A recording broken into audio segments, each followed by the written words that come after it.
Après le divorce, j'ai trouvé un nouveau travail et chaque jour, je laissais un peu d'argent à une vieille femme qui mourait clairement de faim. Un jour, alors que je me penchais à nouveau, elle m'a soudainement saisi la main et m'a dit « Vous avez fait tant pour moi.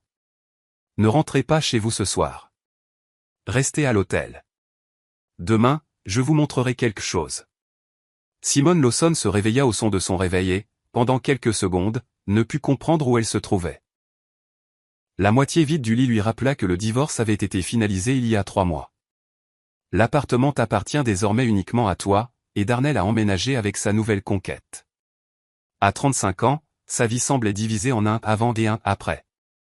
Oui, il y avait eu 12 ans de mariage, des projets communs, des voyages chez ses parents à la campagne où elle désherbait consciencieusement le jardin pendant qu'il buvait de la bière avec ses amis. Après tout cela, il ne restait que cet appartement vide, le silence et la nécessité de recommencer à zéro. Elle se leva, enfila son peignoir et alla à la cuisine. La bouilloire bouillit rapidement, la seule chose dans tout l'appartement qui fonctionnait parfaitement. Simone se prépara un café, regarda par la fenêtre la grisaille d'avril sur la ville d'Atlanta et soupira. Bienvenue sur la chaîne. Je partage ici de nouvelles histoires de vie chaque jour, et j'apprécierais vraiment que vous vous abonniez et aimiez ma vidéo. Maintenant, replongeons dans mon histoire. Je suis sûr que vous l'aimerez si vous écoutez jusqu'à la fin. C'était lundi, ce qui signifiait une semaine complète à venir dans le petit bureau de comptabilité d'une entreprise privée appelée Prime Solutions Group. C'était un nom grandiose pour une entreprise de seulement 5 personnes, entassée dans 2 pièces au 3e étage d'un vieux bâtiment commercial du centre-ville. Elle avait trouvé ce travail grâce à son amie Sierra, qui connaissait quelqu'un d'autre. Après le divorce, Simone avait désespérément besoin d'argent pour l'avocat, les factures et la vie en général. Elle avait dû quitter son poste précédent dans une grande entreprise de vente au détail. Ses collègues posaient trop de questions, lui lançant trop de regards apitoyés. Tout ce qu'elle voulait, c'était tout oublier et repartir à neuf. Ici, chez Prime Solutions, personne ne connaissait son histoire, et c'était un soulagement. Le directeur, Victor Sterling, un homme dans la cinquantaine avec un front dégarni et une expression perpétuellement insatisfaite, l'avait embauché sans poser trop de questions. Il avait regardé son diplôme, entendu parler de son expérience, hoché la tête et proposé un salaire. Rien de spectaculaire, mais acceptable. Simone avait accepté tout de suite. Le travail s'avérait simple, traiter des documents, préparer des rapports et suivre les revenus et les dépenses. Rien de compliqué pour quelqu'un avec 15 ans d'expérience. Simone finit son café, s'habilla et quitta l'appartement à 8 heures précises. Le trajet jusqu'au bureau prenait 40 minutes. 10 minutes de marche jusqu'à la station de métro, 20 minutes de train et encore 10 minutes jusqu'au bâtiment. C'était l'itinéraire familier qu'elle empruntait chaque jour de la semaine depuis 2 mois et demi. En sortant de son immeuble, Simone tourna à droite et descendit la rue étroite vers l'entrée de la station. Là, juste à côté de la porte, assise sur un morceau de carton abîmé, se trouvait une femme âgée. Simone l'avait remarqué dès le premier jour de son nouveau travail. La vieille femme ne mendiait jamais bruyamment, ne se plaignait jamais et ne tendait jamais la main. Elle restait simplement assise là, enveloppée dans un manteau délavé, avec une petite tasse en étain devant elle. Le panneau en carton, écrit de travers, disait « Aidez-moi, s'il vous plaît ». Simone ne se considérait pas particulièrement tendre, mais quelque chose chez cette vieille femme inspirait la pitié. Peut-être était-ce son regard las, ou la façon dont elle était assise si calmement sans attente, comme si elle s'était déjà résignée à son sort. Dès ce premier jour, Simone commença à lui donner sa petite monnaie, 3 $, un billet de 5, tout ce qu'elle avait dans sa poche. La vieille femme hochait toujours la tête en marmonnant « Merci, ma chère ». Et Simone continuait son chemin. Cela dura 2 mois. Chaque matin, la même scène. La vieille femme à sa place, Simone déposant des pièces, un rapide échange de regards, puis le départ au travail. Parfois, elles échangeaient quelques mots, et c'est ainsi qu'elles apprirent à se connaître. La vieille femme s'appelait Madame Thelma May Jenkins. Elle avait 79 ans. Elle vivait quelque part dans les environs, mais elle ne pouvait pas rester chez elle, comme elle l'avait vaguement expliqué. Simone n'insista pas pour avoir des détails. Chacun a sa propre histoire. Si une personne ne veut pas partager, il doit y avoir une raison. Ce lundi matin, Simone s'arrêta de nouveau près de la vieille femme. La monnaie dans la poche de son jean tinta, environ 3 $ en pièces. Elle se pencha, tendit la main vers la tasse et sentit soudain son poignet saisi par des doigts secs mais étonnamment forts. Simone releva brusquement la tête. Madame Jenkins la regardait d'en bas, et ses yeux contenaient quelque chose d'anxieux, presque effrayé. « Écoutez-moi, ma chère. » chuchota la vieille femme sans lâcher sa main. « Ne rentrez pas chez vous ce soir. Vous m'entendez ? Sous aucun prétexte. » Simone essaya de retirer sa main, mais la prise était ferme. « Quoi, Madame Jenkins ? De quoi parlez-vous ? Dormez ailleurs. À l'hôtel, chez une amie, n'importe où sauf chez vous. Promettez-le-moi. » La voix de la vieille femme tremblait et ses yeux brillaient d'une étrange lueur. Simone sentit un frisson lui parcourir l'échine. Les gens passaient devant elle, pressés d'aller travailler, personne ne prêtant attention. « Madame Jenkins, êtes-vous sérieuse ? Que s'est-il passé ? » La vieille femme lâcha sa main et s'adossa contre le mur. « Venez ici demain matin. Je vous montrerai tout. Mais ne rentrez pas chez vous ce soir. Vous avez fait tant de bien pour moi. Laissez-moi vous le rendre. » Écoutez une vieille femme. Simone se redressa, regardant Madame Jenkins, confuse. La vieille femme se détourna comme si la conversation était terminée. Les passants continuaient d'affluer. Quelqu'un jeta une pièce dans la tasse, et la vieille femme hocha la tête machinalement, faisant un signe de croix. Simone resta debout quelques secondes de plus, puis se tourna et marcha vers la station. Ses pensées étaient embrouillées. Que était-ce que cela ? Un radotage sénile ou quelque chose de sérieux ? Peut-être que Madame Jenkins avait entendu ou vu quelque chose. Mais quoi exactement ? Et pourquoi aujourd'hui précisément ? Tout le long du chemin vers le bureau, Simone repassa l'étrange conversation dans sa tête. Entrant dans le bâtiment commercial, elle prit l'ascenseur jusqu'au 3e étage et poussa la porte marquée Prime Solution Group. Kayla, la secrétaire, une jeune femme dans la vingtaine qui passait le plus clair de son temps sur son téléphone, était assise à la réception. « Salut », marmonna Kayla sans lever les yeux de son écran. « Salut », répondit Simone en entrant dans son minuscule bureau. La journée de travail commença comme d'habitude. Facture, bordereau d'expédition, rapport de rapprochement. La routine la calmait habituellement, mais aujourd'hui, cela n'aidait pas. Les mots de la vieille femme résonnaient avec insistance dans sa tête, « Ne rentrez pas chez vous. Dormez ailleurs. » Vers midi, Simone décida de faire une pause et sortit dans le couloir pour prendre de l'eau à la fontaine. Elle y croisa l'agent de sécurité, Kevin Barnes, un homme dans la quarantaine avec une mâchoire carrée et une coupe en brosse. Il ne travaillait ici que depuis environ 1 mois et demi, et Simone lui parlait rarement, sauf pour dire bonjour. « Il fait chaud aujourd'hui », remarqua Kevin en s'approchant de la fontaine après elle. « Ouais, le printemps est arrivé tôt cette année », acquiesça Simone en versant de l'eau dans sa tasse. Kevin remplit sa tasse et demanda soudain. « Dites, dans quel quartier vivez-vous » La question la prit au dépourvu. Simone se tendit. « Pourquoi demandez-vous » ? « Oh, juste par curiosité. Le trajet est long. » « Ça va. Le train est tout près. » Elle évita de donner son adresse. Quelque chose dans cette question semblait étrange.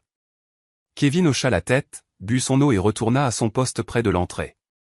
Simone resta dans le couloir, tenant sa tasse et le regardant s'éloigner. Pourquoi s'intéressait-il soudainement à son lieu de résidence ?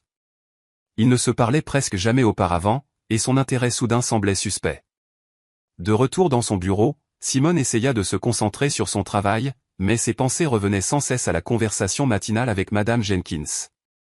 À l'heure du déjeuner, elle s'était presque convaincue que tout cela était ridicule, les fantasmes d'une femme âgée, et qu'elle ne devrait pas y prêter attention. Mais l'anxiété ne la lâchait pas. À 15 heures, Victor Sterling entra.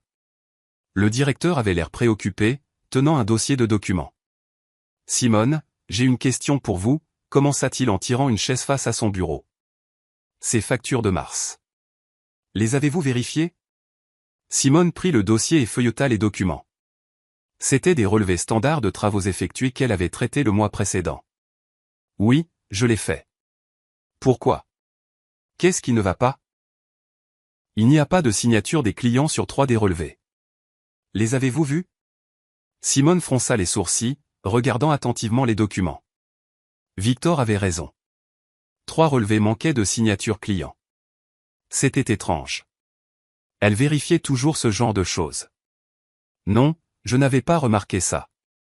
Quand je les ai reçus, les signatures y étaient. Je m'en souviens parce que je les ai spécifiquement recoupées avec le grand livre. Le directeur se frotta la nuque. HM. D'accord. Peut-être que je confonds les choses. Merci. Il partit et Simone resta assise à fixer la porte fermée. Quelque chose clochait définitivement. Elle se souvenait clairement avoir vérifié ses relevés et les signatures étaient bien là. Aurait-elle pu faire une erreur? Peu probable. Avec 15 ans d'expérience en tant que comptable, elle avait appris à être méticuleuse. Le reste de la journée se passa sous tension. Simone se surprit à écouter les bruits à l'extérieur de sa porte plusieurs fois, sursautant au bruit de pas dans le couloir. Quand l'horloge afficha enfin 18 heures, elle rassembla ses affaires et quitta le bureau. Il faisait nuit dehors et les lampadaires étaient allumés. Simone marcha vers la station de métro en pilote automatique, suivant son itinéraire habituel, mais soudain elle s'arrêta. Les mots de Madame Jenkins, « Ne rentrez pas chez vous ». Elle se tenait au milieu du trottoir et les gens la contournaient. Que devait-elle faire? Écouter la vieille femme ou décider que c'était juste une bizarrerie de personne âgée?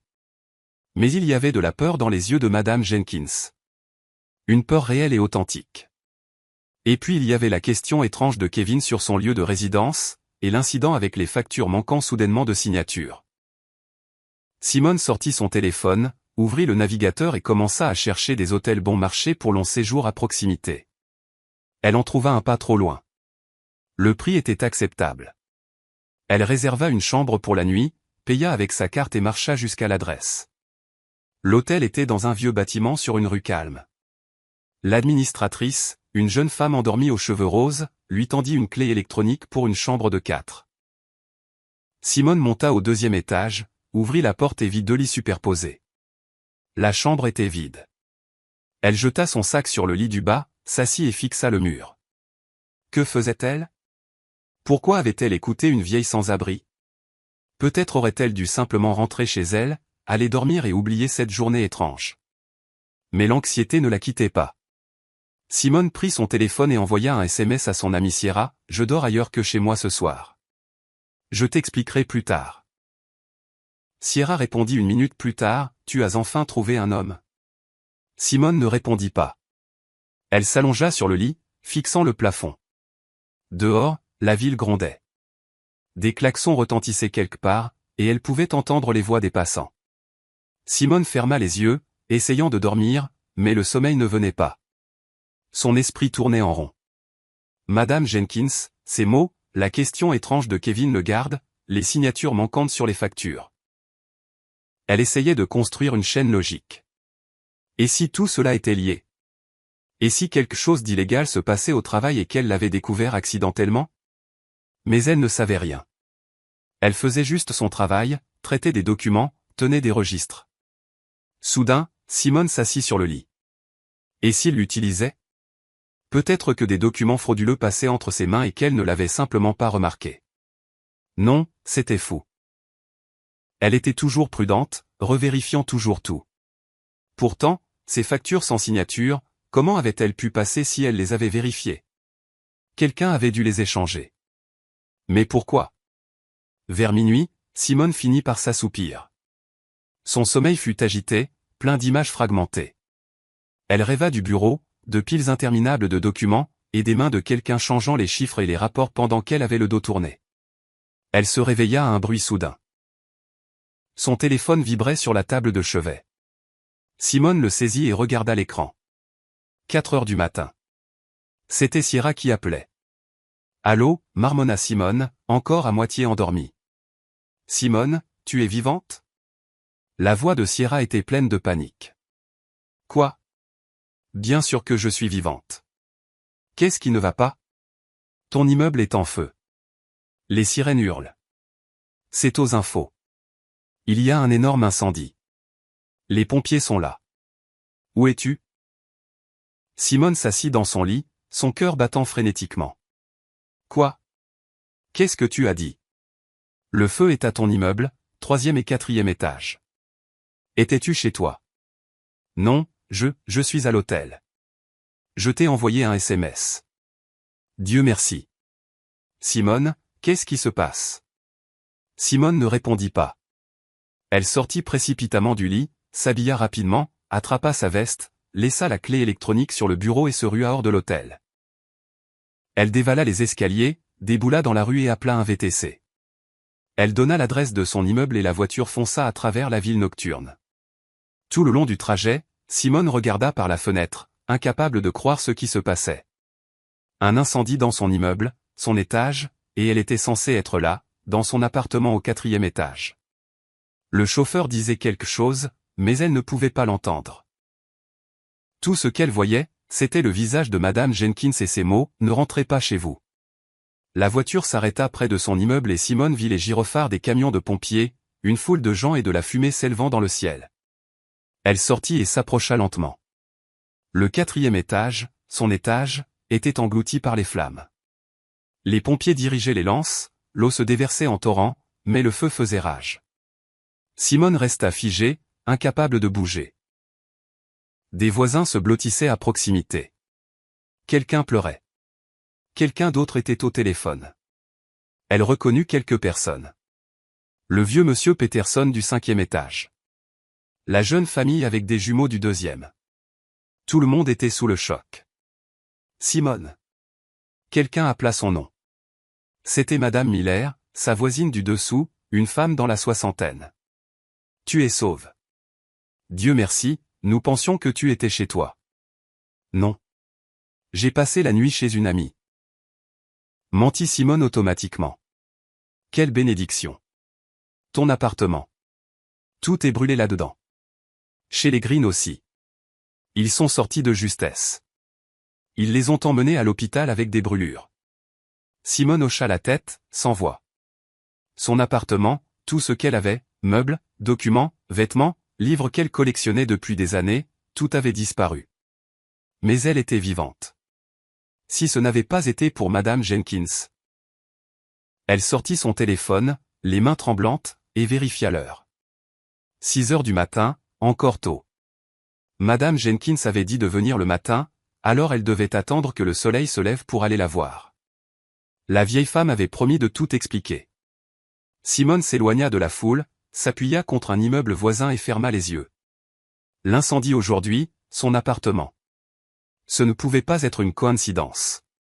L'aube pointa lentement. Le ciel passa du rose à un gris lilas terne. Simone resta près de l'immeuble pendant plus de 2 heures, regardant les pompiers éteindre les dernières poches de flammes. Vers 6 heures du matin, un officier de police s'approcha d'elle, un jeune homme clairement épuisé par la nuit blanche. « Êtes-vous Lawson Simoner ?» demanda-t-il en vérifiant son carnet. « Oui, appartement 402 au 4e étage. »« C'est le mien. »« Vous n'étiez pas chez vous au moment de l'incendie ?»« Non, je restais chez une amie. » L'officier nota quelque chose dans son carnet. « Vous avez de la chance. Vos voisins, les Green, sont à l'hôpital en ce moment. Ils s'en sont sortis de justesse. Avez-vous une idée de la façon dont l'incendie a pu commencer ?» Simone secoua la tête. Dire la vérité sur l'étrange vieille femme? Sur son avertissement? Cela ressemblerait à un délire. Non, je ne sais pas. Très bien, les enquêteurs découvriront. Voici mon numéro. Appelez-moi si vous vous souvenez de quelque chose. Il lui tendit un morceau de papier et se dirigea vers ses collègues. Simone glissa le papier dans sa poche et vérifia l'heure. 6h30 dans une demi-heure, elle devait être à la station de métro. Madame Jenkins avait promis de tout lui montrer. Simone appela un VTC et se dirigea vers la station. Tout le long du chemin, elle regarda par la fenêtre, incapable de traiter ce qui s'était passé. Sa vie avait basculé en une nuit. Sa maison était brûlée, son appartement détruit, et tout ça parce que quelqu'un voulait la tuer. Parce qu'il n'y avait pas d'autre explication. L'incendie avait commencé juste à son étage, juste à son appartement. L'officier avait dit que l'enquête déterminerait les causes, mais Simone savait déjà que ce n'était pas un accident. La voiture s'arrêta à l'entrée de la station. Simone sortit, paya la course et regarda autour d'elle. L'endroit familier, l'entrée du métro, les kiosques à journaux, un kiosque à café, et à sa place habituelle sur le carton usé, était assise Madame Thelma May Jenkins. La vieille femme la vit et hocha la tête. Simone s'approcha et s'accroupit près d'elle. Madame Jenkins, je sais, ma chère. Dieu merci, tu as écouté. La voix de la vieille femme était calme, mais ses mains tremblaient. Elle fouilla dans le sac usé à côté d'elle et sortit un téléphone portable bon marché. Tiens, regarde. Simone prit le téléphone. L'écran affichait une photo. La qualité était médiocre. La photo avait clairement été prise de nuit, mais elle pouvait distinguer des choses. L'allée arrière d'un immeuble, mal éclairée par un seul lampadaire. 2 hommes se tenaient près de l'entrée de son immeuble tard dans la nuit. C'est mon immeuble, chuchota Simone, reconnaissant la silhouette familière. C'est ça, ma chère. Ils étaient là avant-hier soir. Et la nuit dernière vers 22h, je dormais dans la cage d'escalier de l'immeuble voisin, je suis sorti prendre l'air, et j'ai vu 2 hommes ramper vers ton immeuble. L'un d'eux avait un bidon d'essence. J'ai su tout de suite que quelque chose n'allait pas. J'ai sorti le téléphone et pris des photos. Ils sont allés au sous-sol, sont restés environ 15 minutes, puis sont sortis avec un autre bidon. Ils ont monté les escaliers de l'immeuble, puis ont couru dehors avec les bidons et ont disparu derrière la maison. Puis le feu a commencé. J'ai frappé à toutes les portes et crié au feu. Quelqu'un a appelé les pompiers. Simone fit défiler quelques photos de plus. Les hommes sortant du sous-sol. L'un ajustait sa veste. Le second regardait autour de lui. Et sur l'un des clichés, quand l'homme se tourna vers le lampadaire, son visage était discernable.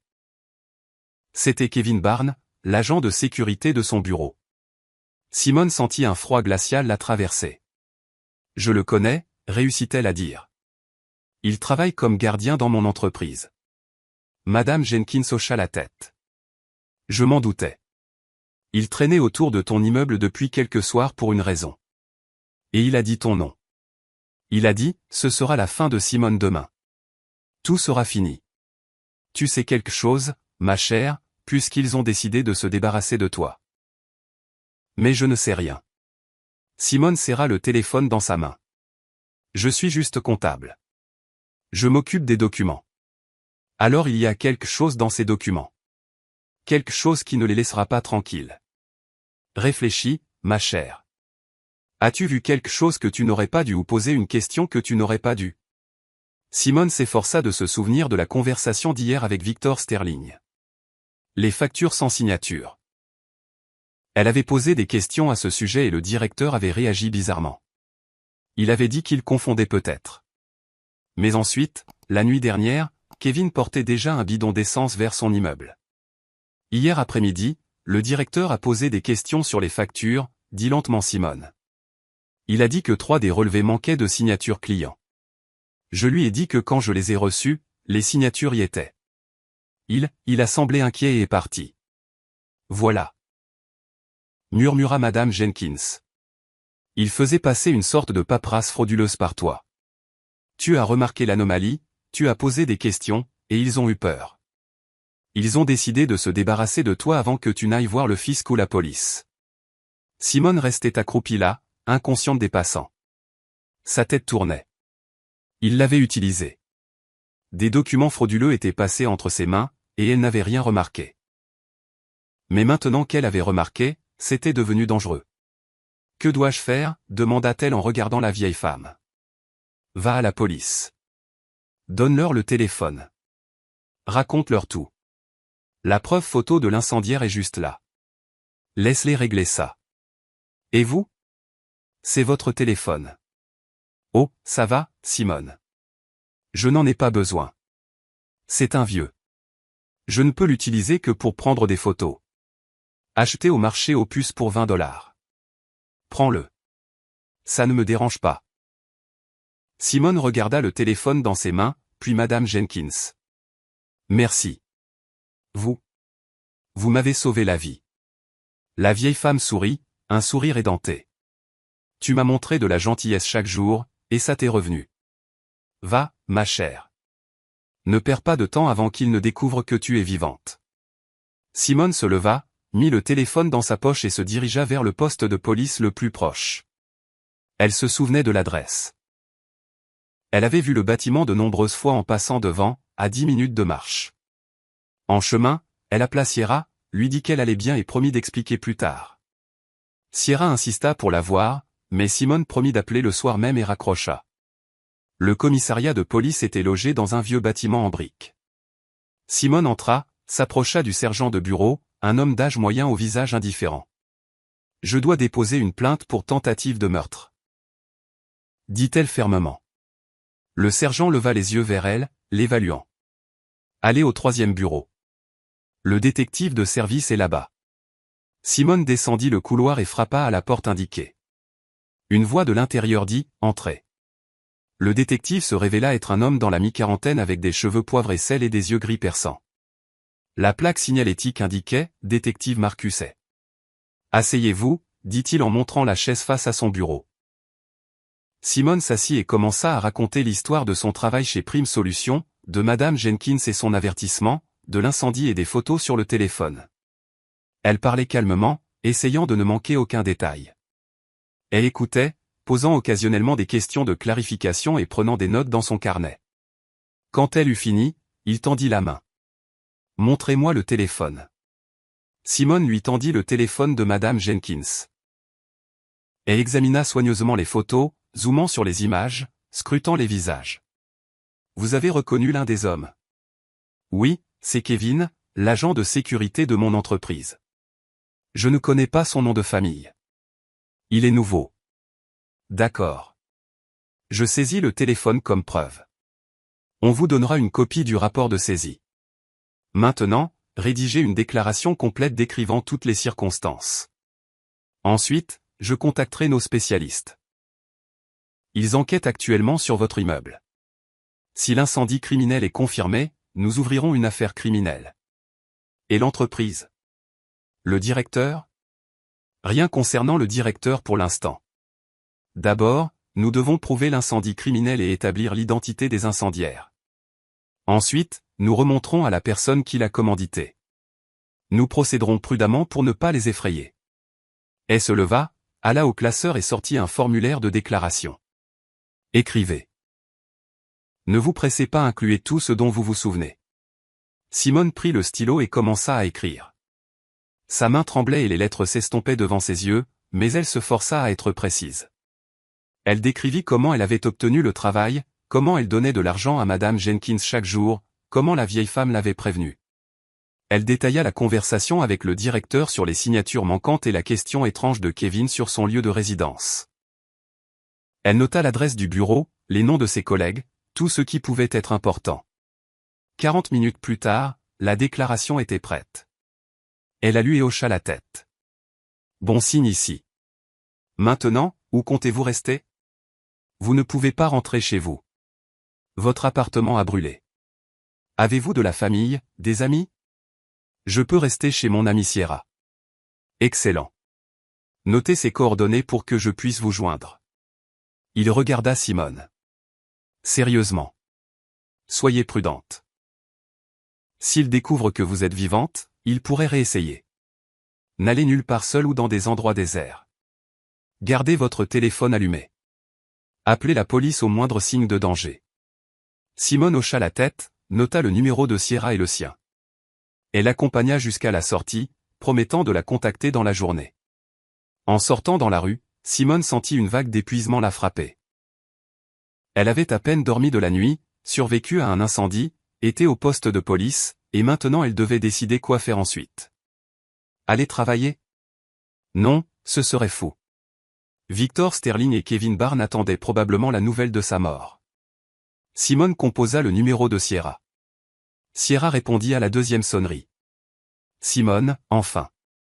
Qu'est-ce qui se passe? Sierra, je peux venir chez toi? J'ai besoin d'un endroit pour dormir quelques jours, peut-être. Bien sûr, ma chérie. Viens tout de suite. Qu'est-ce qui s'est passé? Merci. Je serai là dans environ 1 heure. Simone alla un VTC et se dirigea chez Sierra. Sierra vivait dans un petit 2 pièces en périphérie de la ville, qu'elle louait depuis 3 ans. Quand Simone arriva, Sierra l'accueillit à la porte à bras ouverts. Ma fille, tu as l'air terrible. Entre. Je vais faire du thé.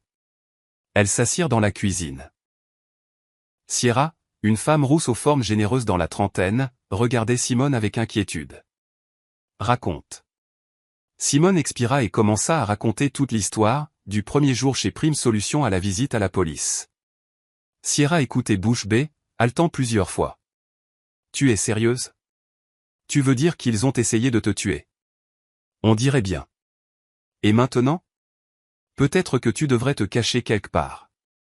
Quitter la ville. Non. Le détective m'a dit de rester en contact. Ils vont enquêter. Je dois attendre les résultats. Sierra secoua la tête. C'est terrifiant. D'accord, tu peux rester ici aussi longtemps que nécessaire. Le canapé se déplie. J'ai de la literie. Sois juste prudente, d'accord? Je ne veux pas qu'il arrive quoi que ce soit à ma meilleure amie. Merci, Sierra. Tu es une vraie amie. Elle sait traînir. Simone sentit les larmes monter, mais les retint. Elle ne pouvait pas s'effondrer. Elle devait rester forte et attendre. Le reste de la journée se passa dans une attente anxieuse. Simone était allongée sur le canapé, fixant le plafond, repassant les événements des dernières 24 heures. Comme tout avait changé rapidement. Hier matin, elle avait un travail, une maison, une vie routinière. Aujourd'hui, rien que des cendres et des questions. Ce soir-là vers 20 heures, le détective est à plat. Simone Lawson, je voulais vous tenir au courant. Les enquêteurs l'ont confirmé. L'incendie a été allumé intentionnellement. Des bidons d'essence étaient cachés dans le sous-sol. Le point d'ignition était près de votre appartement. Un accélérateur, probablement de l'essence, a été utilisé. Le feu s'est propagé au 3e et 4e étage. Votre appartement a subi les pires dégâts. La concentration de substance y était la plus élevée. Donc, ils ont essayé de m'assassiner délibérément. Tous les signes l'indiquent. Demain, nous commencerons à interroger les employés de votre entreprise. Nous procéderons prudemment sous couvert d'une inspection de routine. Pour l'instant, ne dites pas au directeur ni à personne d'autre que vous êtes vivante et que vous êtes allée à la police. Compris. Je vous tiendrai informé. Si quelque chose d'urgent arrive, appelez-moi n'importe quand. Simone le remercia et raccrocha. Sierra était assise à proximité, attendant nerveusement la fin de l'appel. Eh bien, incendie criminel confirmé. La police commence son travail. Écoute, peut-être que tu devrais vraiment aller chez de la famille, comme tes parents. Mes parents ne sont plus là. Ma mère est décédée il y a 5 ans. Je ne connais pas mon père. Pas d'autres parents non plus. Alors reste ici. C'est plus sûr ensemble. Elle allèrent se coucher tard. Simone, allongée sur le canapé, écoutait Sierra se tourner et se retourner dans son lit et ne pouvait pas dormir. Les pensées se bousculaient. Que se passerait-il demain? Que dirait Victor Sterling quand il découvrirait qu'elle était vivante? Et Kevin, comment réagirait-il? Le lendemain matin, mercredi, Simone fut réveillée par le son d'un SMS. C'était Kayla, la secrétaire du travail. Simone Lawson, c'est Kayla, la secrétaire de Prime Solutions. Pourquoi n'êtes-vous pas venu travailler? Victor Sterling demande. Simone se figea. Que devait-elle faire? Répondre ou ignorer? Kayla, j'ai eu une urgence. Mon immeuble a brûlé. Je ne peux pas travailler pour le moment, écrivit Simone. Quoi? Sérieusement? Oh mon Dieu. Vous allez bien, fut la réponse. Je vais bien. Dis à Victor Sterling que je prends quelques jours de congé pour m'occuper des papiers et du logement. D'accord, je lui dirai. Je suis désolé d'entendre ça. Tiens bon. Simone posa le téléphone et regarda Sierra, qui se tenait dans l'embrasure de la porte avec une tasse de café. C'était qui? Le travail. Ils demandent pourquoi je ne suis pas venu. Et tu leur as dit? Tu ne penses pas qu'ils vont commencer à te chercher maintenant? Je leur ai parlé de l'incendie, mais pas du fait que je sais que c'était criminel. Sierra hocha la tête, lui tendant la tasse. Bois ça, et voyons la prochaine étape. Mercredi était couvert. De lourds nuages obscurcissaient le ciel. Simone était assise dans la cuisine de Sierra, buvant sa 3e tasse de café et essayant d'organiser ses pensées. 2 heures s'étaient écoulées depuis le message de Kayla, et pendant ce temps, Simone réalisa une chose. Elle ne pouvait pas rester assise à ne rien faire. Elle devait agir. « Écoute », dit Sierra en entrant dans la cuisine avec son ordinateur portable. « Je pensais, tu as dit que le directeur avait posé des questions sur les signatures manquantes sur les factures. As-tu des copies de ces documents ?» Simone fronça les sourcils. « Ils sont au bureau sur mon ordinateur de travail, mais je ne peux pas y aller maintenant. » « Et tes emails ? Tu t'es envoyé des fichiers ? » « Je le faisais parfois, oui, par commodité. Pour pouvoir vérifier des choses à la maison si quelque chose ne correspondait pas. Alors vérifie tes emails. Peut-être qu'il y a quelque chose dedans. » Simone prit l'ordinateur portable, ouvrit sa boîte de réception et fit défiler les emails des 3 derniers mois. En effet, elle s'était transféré plusieurs fois des documents, des feuilles de calcul, des rapports et des factures. Elle ouvrit les fichiers un par un, examinant le contenu. La plupart des documents semblaient standards, mais un fichier attira son attention. C'était le rapport de mars qu'elle avait préparé pour Victor Sterling. Simone l'ouvrit et parcourut les lignes. Dépenses et revenus normaux de l'entreprise, loyer du bureau, salaire des employés, achat d'équipement. Attends. Simone se concentra sur un élément. Service de conseil. Vector Consulting LLC. 87 000 $. Presque 100 000 $ pour du conseil. Simone fronça les sourcils. Elle se souvenait avoir traité ce paiement elle-même.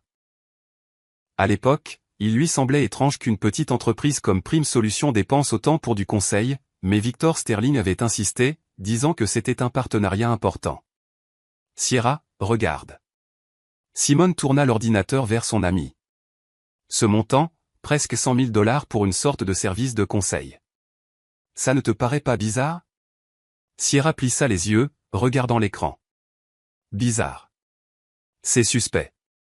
Pour une petite entreprise, c'est une somme énorme. C'est quoi Vector Consulting ? Je ne sais pas. J'ai juste traité le paiement sur la base des papiers. Cherchons-les en ligne. Sierra prit l'ordinateur et tapa le nom de l'entreprise dans le moteur de recherche. Les premiers résultats montrèrent plusieurs entreprises avec ce nom, mais aucune ne correspondait au numéro d'identification fiscale sur les documents de Simone. Sierra fronça les sourcils et essaya de chercher directement avec le numéro fiscal. D'accord, regarde. Voici le numéro fiscal.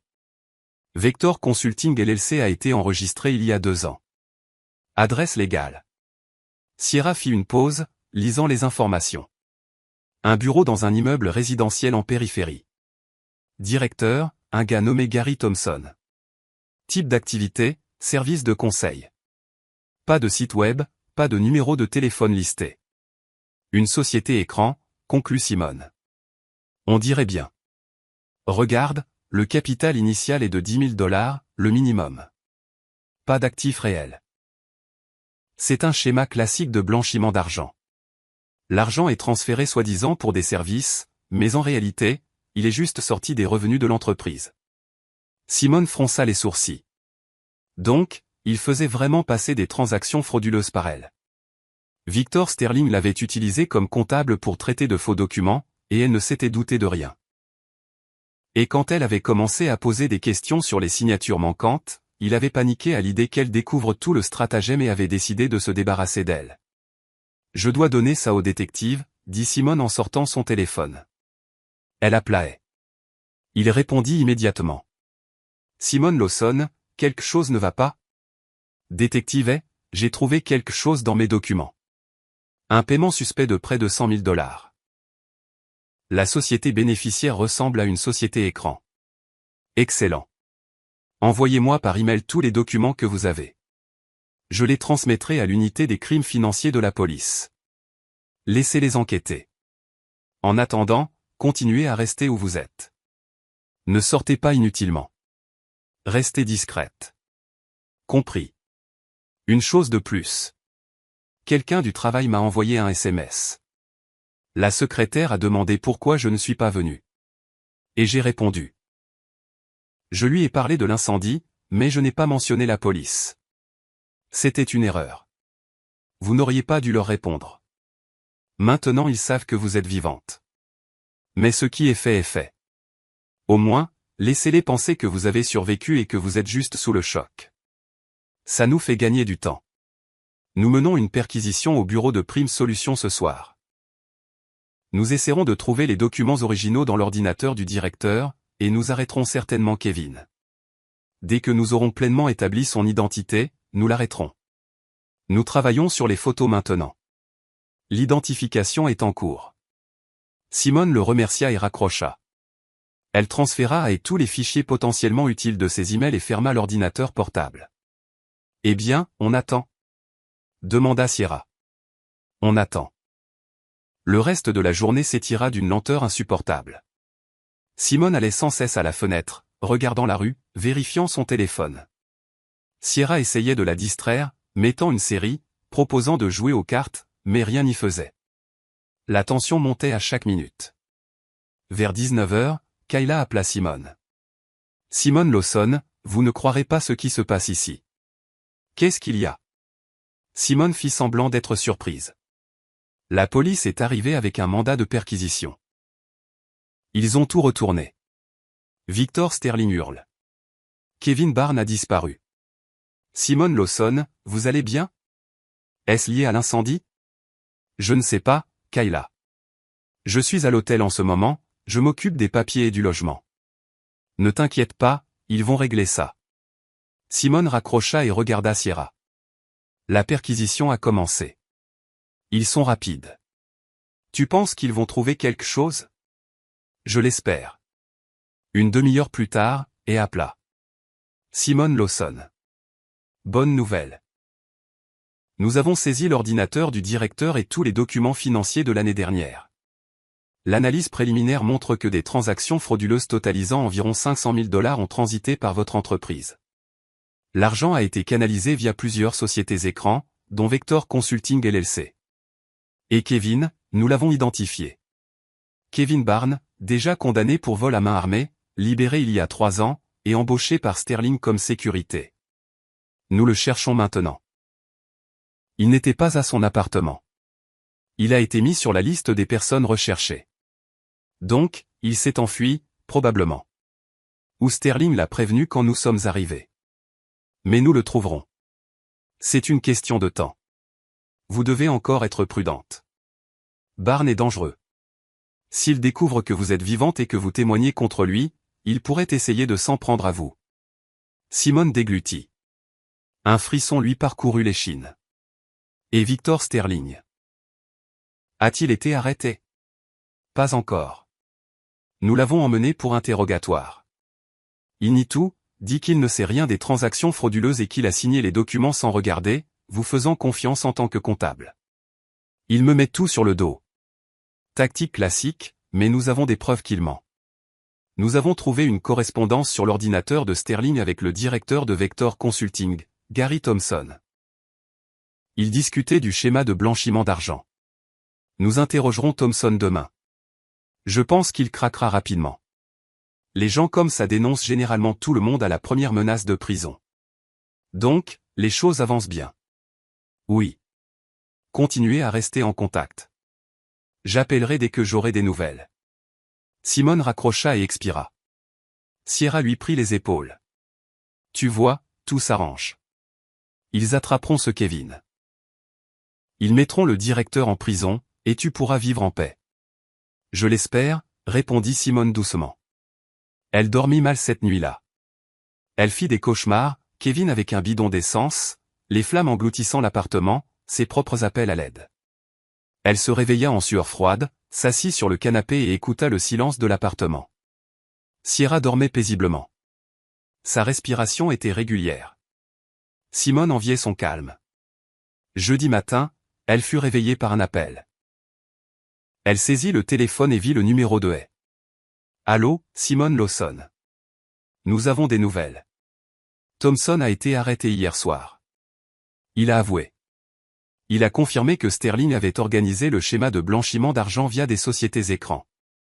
Thompson recevait un pourcentage pour sa participation. Victor Sterling a été officiellement arrêté, inculpé de fraude criminelle. Un dossier pour tentative de meurtre le vôtre a également été ouvert. Sterling nie son implication dans l'incendie, mais nous savons qu'il a donné l'ordre à Kevin Barnes. Et où est Kevin? Nous l'avons trouvé il y a 1 heure. Il essayait de quitter la ville en bus. Il a été arrêté à la gare routière. Il est au poste maintenant pour témoigner. Il a avoué que Sterling l'avait payé $10 000 pour brûler votre maison. Il a engagé une autre personne pour l'aider, Dwayne The Ghost Harris, un autre associé criminel. Harris est déjà en garde à vue. Simone sentit un poids énorme quitter son âme. Donc c'est fini. Ils ont attrapé tous les suspects principaux. Oui, l'enquête est en cours. Nous rassemblons des preuves et préparons le dossier. Vous devrez faire une déclaration officielle, mais cela peut être fait à votre convenance. Le danger est passé. Merci. Merci beaucoup. Pas de problème. Vous vous êtes sauvé vous-même en écoutant cette vieille femme. En parlant d'elle, nous aimerions prendre sa déposition. Pouvez-vous nous mettre en contact avec elle? Simone réfléchit un instant. Elle s'assoit généralement près du métro à la station de Cature chaque matin. Mademoiselle Thelma May Jenkins. Excellent. Nous la trouverons. Merci encore pour votre coopération. Prenez soin de vous. Et raccrocha. Simone posa le téléphone et couvrit son visage de ses mains. Les larmes coulaient, des larmes de soulagement, d'épuisement et de tout ce qu'elle avait enduré. Sierra s'approcha et l'étreignit. Qu'est-ce qui s'est passé? Mauvaise nouvelle? Non. Simone sanglota. Bonne nouvelle. Ils les ont tous attrapés. C'est fini. Sierra la serra fort. Ils sont là. C'est bien. Tout ira bien. Elles restèrent ainsi quelques minutes jusqu'à ce que Simone se calme. Puis elle se lava le visage, but de l'eau et se rassit sur le canapé. Tu sais ce qui est étrange, dit-elle en regardant par la fenêtre. Je n'ai travaillé dans cette entreprise que 2 mois et demi, et j'ai failli mourir. Tout ça parce que j'ai posé une question, juste une question sur des signatures manquantes. Tu as fait ce qu'il fallait, dit Sierra. Si tu étais restée silencieuse, ils auraient continué à t'utiliser, et quand le stratagème aurait été exposé, ils auraient tout mis sur toi. Ils auraient dit que toi, la comptable, avais tout organisé. Tu as probablement raison. Simone se leva et alla à la fenêtre. Une journée ordinaire commençait dehors. Les gens se précipitaient au travail, les voitures étaient coincées dans les embouteillages et les enfants jouaient quelque part. La vie continuait quoi qu'il arrive. Sierra, je dois aller voir Madame Jenkins et la remercier. Sans elle, je ne serais pas ici en ce moment. Tu veux que je vienne avec toi? Non, j'irai seul. C'est personnel. Sierra hocha la tête avec compréhension. Sois prudente alors. Simone prit son téléphone, s'habilla et quitta l'appartement. Le trajet jusqu'à la station de Cature prenait environ 20 minutes en train. En chemin, elle réfléchissait à ce qu'elle dirait à Madame Jenkins. Comment remercier quelqu'un qui vous a sauvé la vie? Les mots ne pouvaient l'exprimer. En sortant du métro, Simone regarda l'endroit familier, kiosque, stand, foule de gens.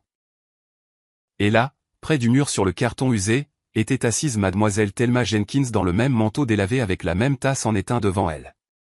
Simone s'approcha et s'accroupit à côté d'elle. Madame Jenkins. La vieille femme leva les yeux et sourit. Ah, ma chère, je vois que tu es vivante et en bonne santé, donc tout s'est arrangé. Oui, ils les ont tous attrapés. Le directeur et le gardien. Grâce à vos photos, vous m'avez sauvé la vie. Madame Jenkins agita la main avec dédain. Oh, ce n'est rien. J'étais juste une femme qui se trouvait au bon endroit au bon moment. Tu t'es sauvée en m'écoutant. Si ça n'avait pas été toi, alors quelque chose d'autre serait arrivé. Le destin est comme ça. Si tu dois survivre, tu survivras. Et si tu dois mourir, tu ne peux pas fuir. L'important, c'est que tu as été gentil avec moi. Tu me lançais de la monnaie chaque jour, tu disais bonjour, tu me traitais comme une personne, pas comme une mendiante. Cette gentillesse t'est revenue. Simone sortit une enveloppe de sa poche. À l'intérieur se trouvaient $500. Tout l'argent qui lui restait après l'incendie. S'il vous plaît, prenez ceci. Ce n'est pas un paiement pour m'avoir sauvé. C'est juste de tout cœur. Madame Jenkins regarda l'enveloppe, puis Simone. Ma chère, tu as besoin de l'argent toi-même. Ta maison a brûlé. Ton appartement a disparu. Je recevrai l'argent de l'assurance. Je trouverai un nouveau travail. Vous en avez plus besoin en ce moment. S'il vous plaît, prenez-le. Ne refusez pas. La vieille femme prit lentement l'enveloppe et la glissa dans la poche de son manteau. Merci, ma chère. Que Dieu te bénisse. Tu es une bonne personne. Simone l'étreignit, sentant la vieille femme trembler. Fragile, petite, mais avec un esprit si fort. Madame Jenkins, où vivez-vous? Peut-être que je peux aider d'une manière ou d'une autre. La vieille femme soupira. Nulle part, ma chère. Je dors ici, là, dans des cages d'escalier, à la gare routière. Mes enfants m'ont coupé les vivres. Mes petits-enfants ne me connaissent pas. Mon chèque de sécurité sociale est petit. Ce n'est pas suffisant pour un logement. Simone sentit son cœur se serrer. Aimeriez-vous vivre dans une maison de retraite? Vous auriez un toit au-dessus de votre tête, de la nourriture, des soins médicaux. Madame Jenkins secoua la tête. J'aimerais bien sûr, mais la liste d'attente est énorme, et ce sont surtout des privés. Je ne peux pas me le permettre. Je vais aider, dit fermement Simone. Je le promets. Dès que j'aurai un peu remis ma propre vie en ordre, je m'occuperai de la vôtre. Vous méritez une vieillesse paisible. La vieille femme la regarda avec gratitude. Tu es un ange, ma chère. Un véritable ange.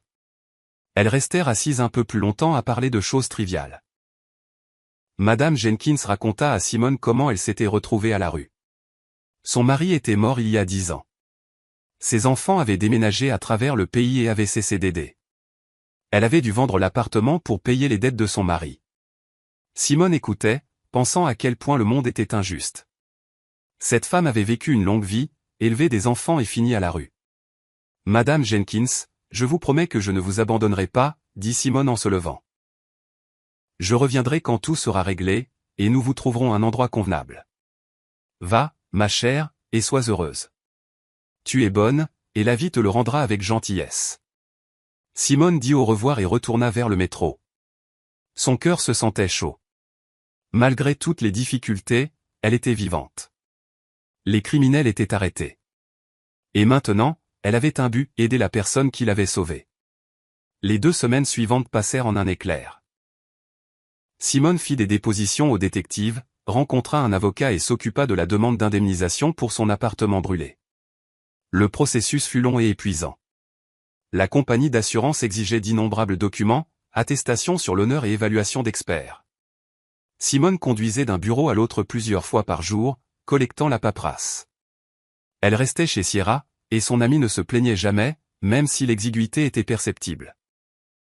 Un 2 pièces pour 2 est une épreuve, même pour les meilleurs amis.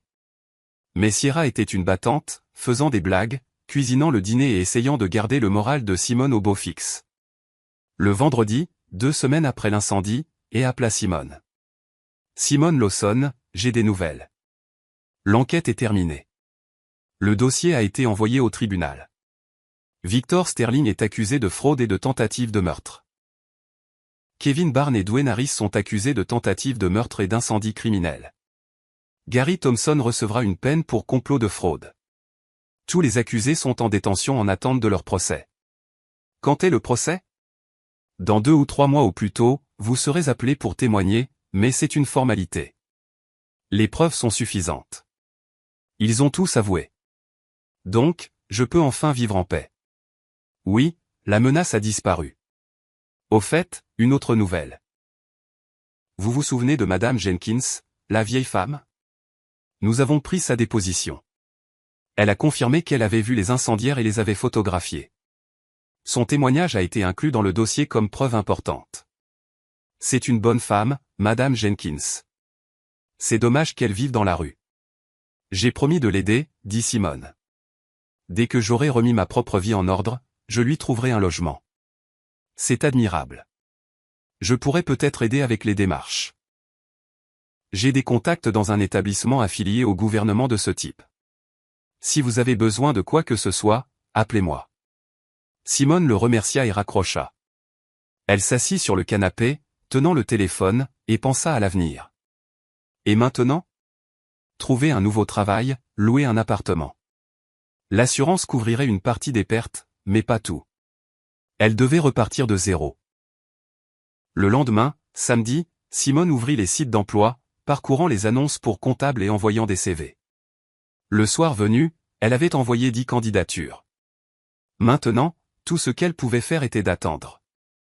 Le lundi, elle reçut un appel d'une entreprise de vente au détail, Summit Financial Corporation. Ils lui proposèrent un entretien. Simone accepta, notant l'adresse et l'heure. Le mardi, elle se rendit au rendez-vous. Le bureau de Summit était situé dans une tour moderne du centre-ville. Simone fut accueillie par la responsable RH, Olga Johnson, une femme agréable dans la quarantaine. Elles parlèrent pendant une demi-heure, discutant de l'expérience de Simone, de ses compétences et de ses attentes salariales. Olga posa des questions sur ses lieux de travail précédents, et Simone lui raconta honnêtement l'histoire de Prime Solutions sans entrer dans les détails de l'affaire criminelle. Je comprends. Hocha Olga. Parfois, on tombe dans la mauvaise entreprise, mais votre expérience est impressionnante. 15 ans en comptabilité, c'est sérieux. Nous sommes prêts à vous faire une offre. Le salaire est de $55 000 à l'essai. Après 3 mois, il passe à $65 000. Horaire de 9 h à 18 h, samedi et dimanche libre. Cela vous convient-il? Simone hocha la tête. Les conditions étaient acceptables, bien meilleures que chez Prime Solutions. Ça me va. Quand puis-je commencer? Lundi prochain, si vous êtes d'accord. Elles se serrèrent la main et Simone quitta le bureau avec un sentiment de soulagement. La première étape était franchie. Elle avait un travail. Maintenant, elle devait résoudre le problème du logement. Ce soir-là, elle en discuta avec Sierra. Et, peut-être qu'on devrait louer un 3 pièces ensemble, suggéra Sierra. Je me sens seule ici toute seule, et ce serait moins cher si on partageait le loyer. Simone y réfléchit. La proposition était raisonnable. Louer un 2 pièces seul coûterait cher, et elle et Sierra s'étaient déjà habituées à vivre ensemble. C'est une excellente idée. Cherchons. Elles passèrent la soirée à parcourir les annonces de location.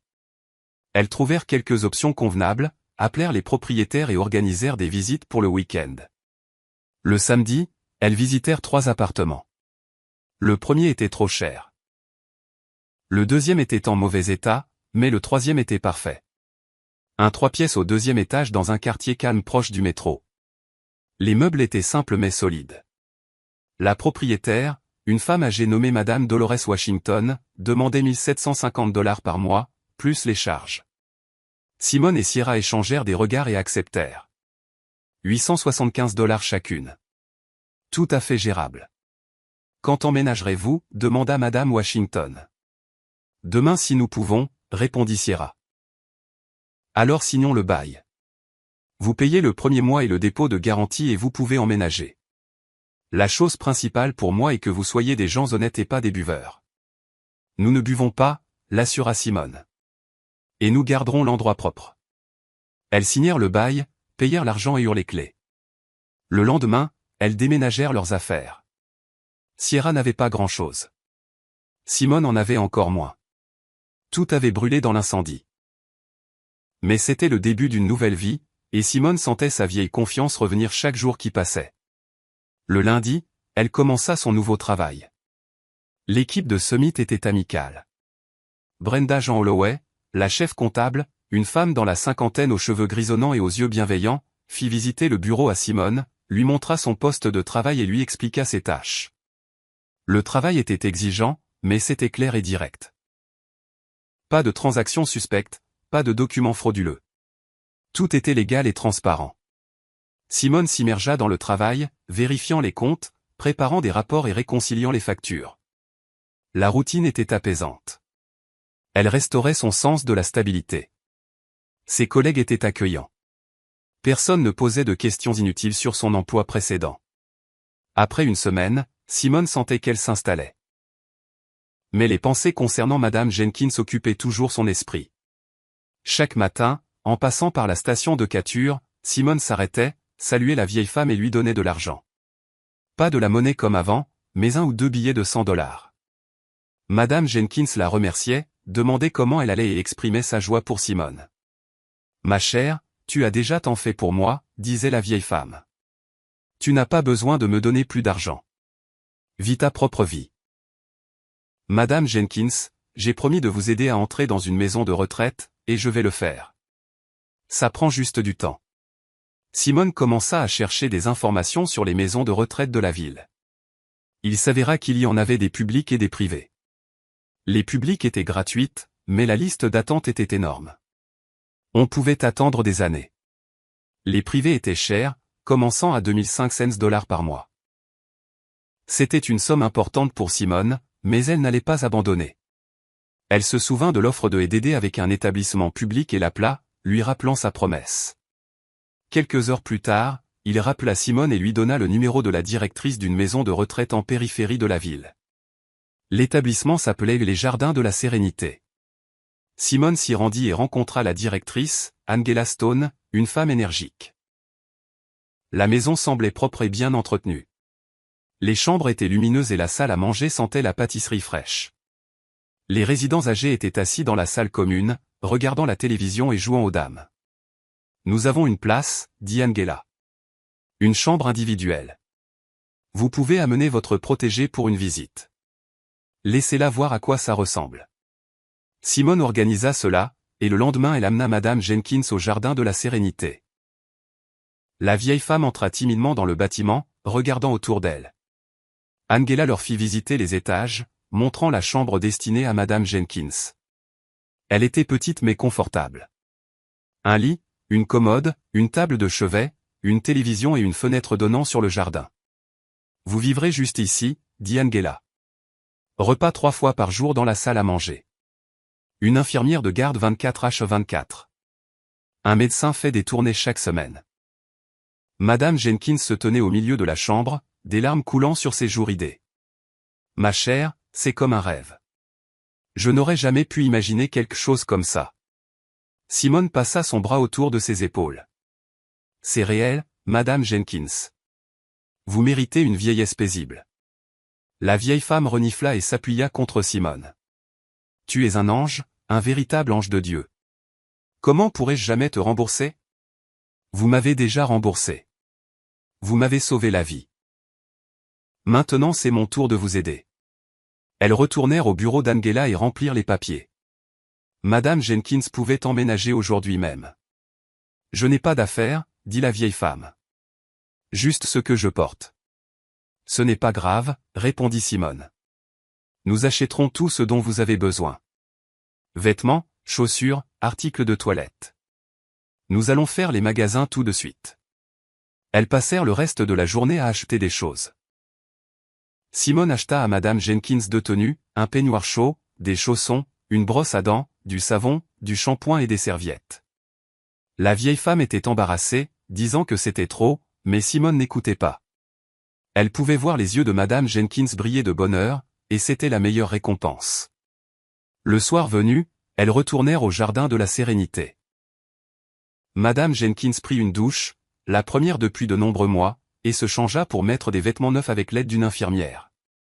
Quand Simone entra dans sa chambre pour dire au revoir, la vieille femme était assise sur le lit, propre, les cheveux peignés, portant un peignoir frais, et souriait. « Ma chère, j'ai l'impression d'être au paradis.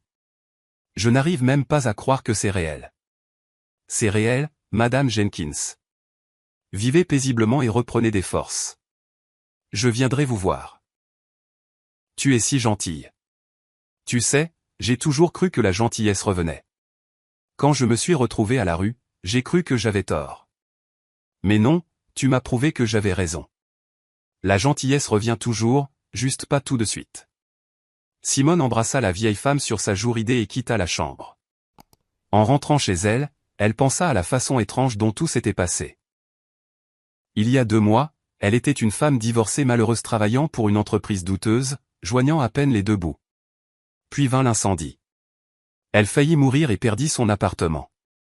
Maintenant, elle avait une nouvelle vie et le sentiment d'avoir fait quelque chose de vraiment important. Elle avait aidé une personne qui le méritait. À la mi-mai, elle reçut un avis de la compagnie d'assurance. Le paiement était approuvé. Simone reçut 90 000 $ pour son appartement brûlé.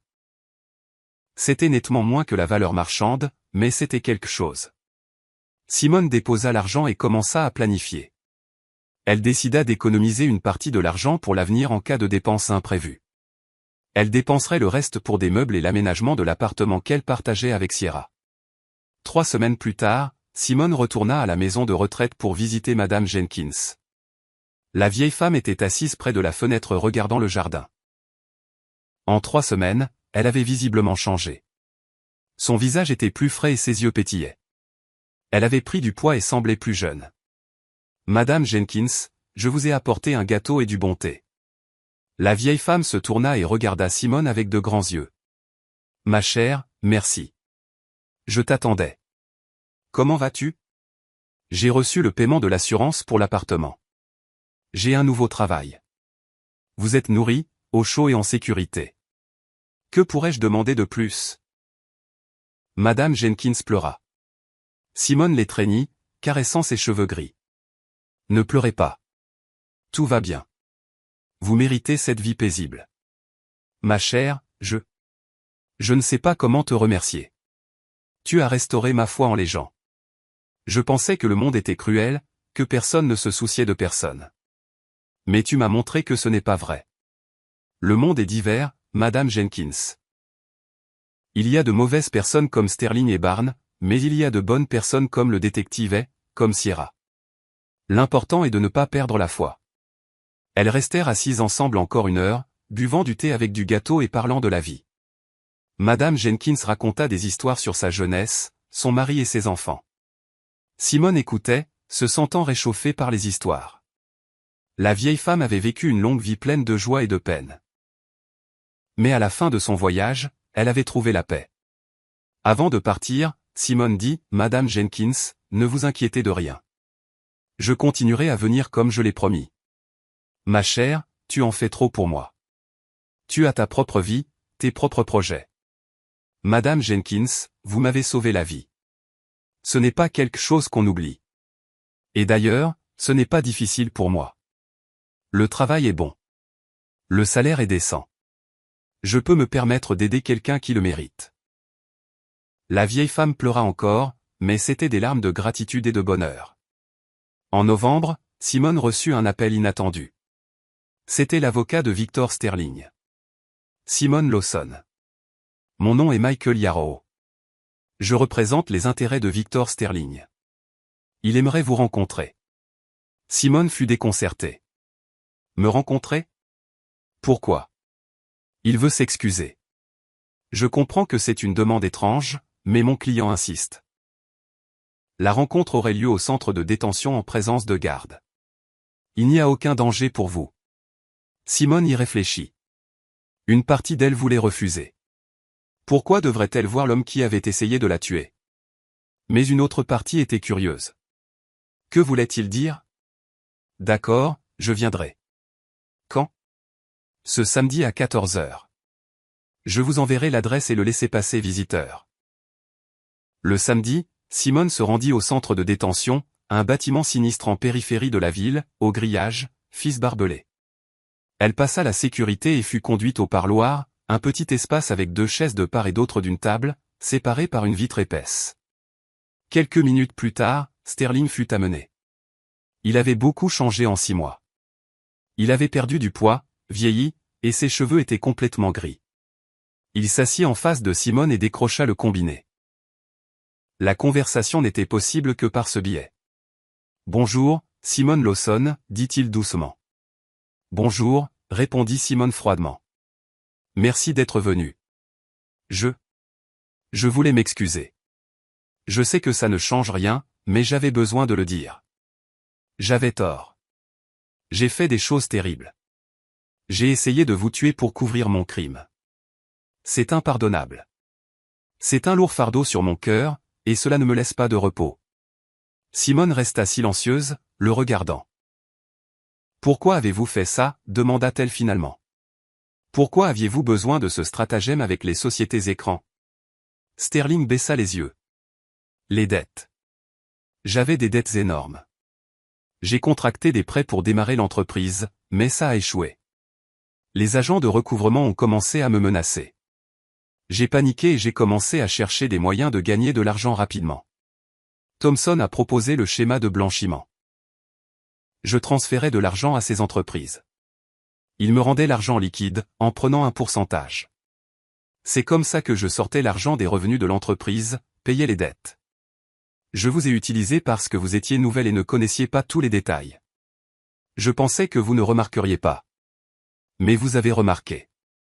Vous avez posé des questions sur les signatures manquantes et j'ai eu peur que vous exposiez tout le stratagème.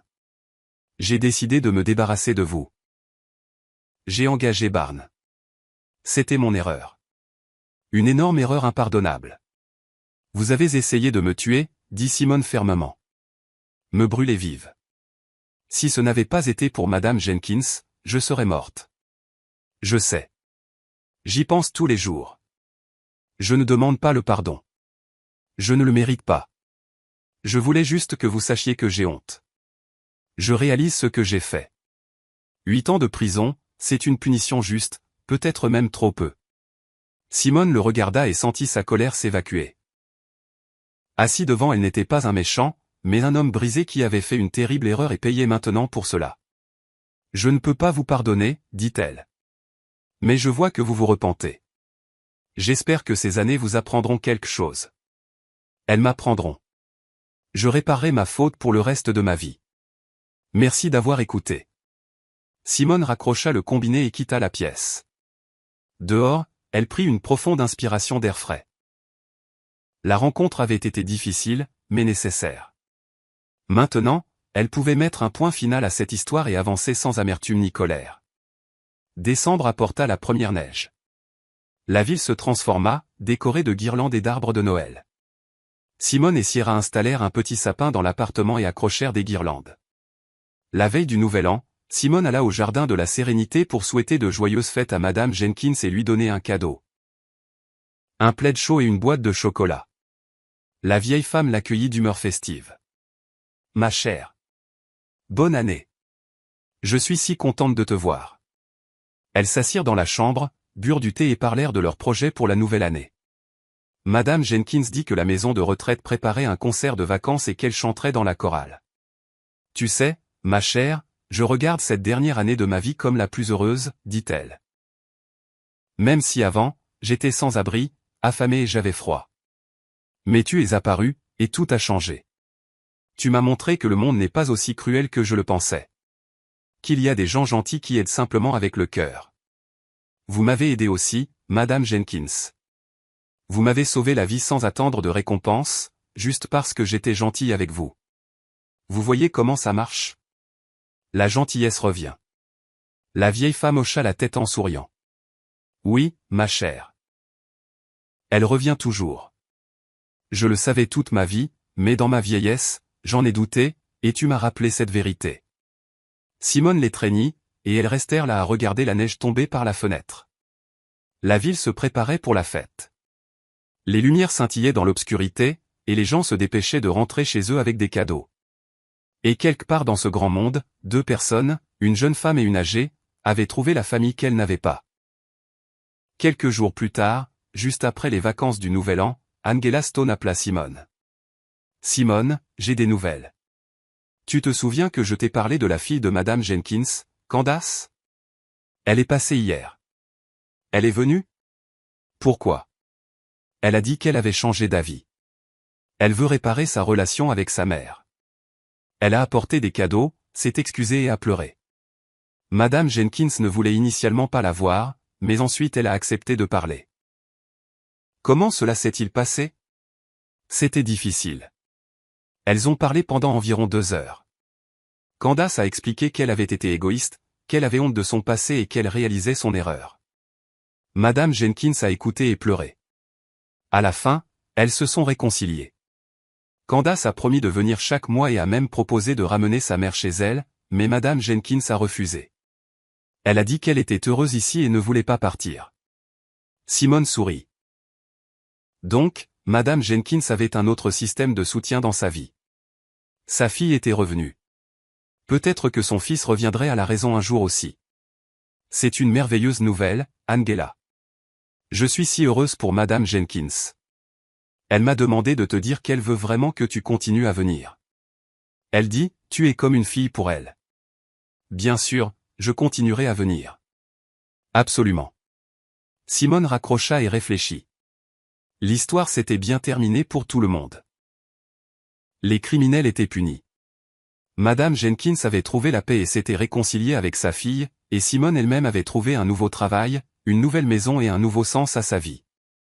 En février, un week-end, Simone retourna au jardin de la Sérénité. Madame Jenkins était assise près de la fenêtre comme d'habitude, mais à côté d'elle se trouvait une femme dans la cinquantaine, mince et élégamment vêtue. C'était Candace, la fille de Madame Jenkins. Simone, voici ma fille, Candace, dit Madame Jenkins. Candace, voici Simone, la jeune femme qui m'a sauvé la vie. Candace se leva et tendit la main. C'est un plaisir. Maman m'a beaucoup parlé de vous. Merci pour tout ce que vous avez fait pour elle. J'étais une mauvaise fille, mais vous m'avez montré ce que signifie être humain. J'ai honte de mon comportement, mais j'espère me rattraper. Simone lui serra la main. L'important, c'est que vous soyez revenus. Madame Jenkins est heureuse, et c'est ce qui compte le plus. Elles burent du thé toutes les trois et discutèrent. Candace parla de sa vie, de son mari, de ses enfants et les petits-enfants de Madame Jenkins, qu'elle prévoyait d'amener rencontrer leur grand-mère. La vieille femme écoutait, et le bonheur rayonnait de ses yeux. Quand Simone partait, Madame Jenkins l'accompagna jusqu'à la sortie. Tu vois, ma chère, tout s'est arrangé. Ma fille est revenue. Je verrai mes petits-enfants, et c'est entièrement grâce à toi. Tu ne m'as pas seulement sauvé, tu as sauvé ma famille. Tu as montré à Candace ce qu'est la vraie gentillesse. J'ai juste fait ce que je devais faire, Madame Jenkins. Non, ma chère. Tu as fait plus. Tu m'as donné une nouvelle vie, et je te serai reconnaissante pour le reste de mes jours. Elles s'étreignirent en guise d'adieu. Simone sortit dans la rue et marcha vers l'arrêt de bus. Son cœur se sentait chaud et paisible. La vie continuait, et elle était pleine de sens. Plusieurs mois passèrent encore. Simone continua de travailler chez Summit.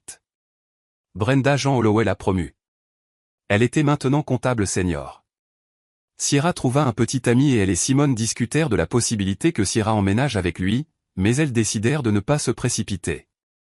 Chaque chose en son temps. En mai, Simone célébra son anniversaire, 36 ans. Sierra organisa une petite fête à l'appartement, invitant collègues et amis. Même Madame Jenkins vint avec Candace. La vieille femme avait l'air merveilleuse, heureuse, entourée d'attention et aimée. Elle porta un toast. À ma chère Simone, pour m'avoir montré, à moi et à nous tous, que la gentillesse n'est pas morte dans ce monde. Pour m'avoir sauvé sans attendre de récompense, et pour le fait que la gentillesse revient toujours. Tout le monde leva son verre, et Simone sentit les larmes monter aux yeux. Il y a un an, elle était seule, perdue et ne savait pas quoi faire de sa vie. Maintenant, elle était entourée de gens qui l'aimaient et la valorisaient. Et tout avait commencé par un geste simple. Quelques dollars tombés dans la tasse en étain d'une vieille femme près de la station de métro. La gentillesse ne revient peut-être pas le jour même, mais elle revient toujours. Je suis vraiment ravi que vous soyez là et que j'ai pu partager mon histoire avec vous. Si vous avez aimé, montrez-le-moi en aimant la vidéo et en vous abonnant à ma chaîne. Voyons combien nous sommes. Écrivez dans les commentaires de quelle ville vous regardez et quelle heure il est. Je suis si curieuse de savoir d'où vous nous écoutez, vous tous, gens merveilleux.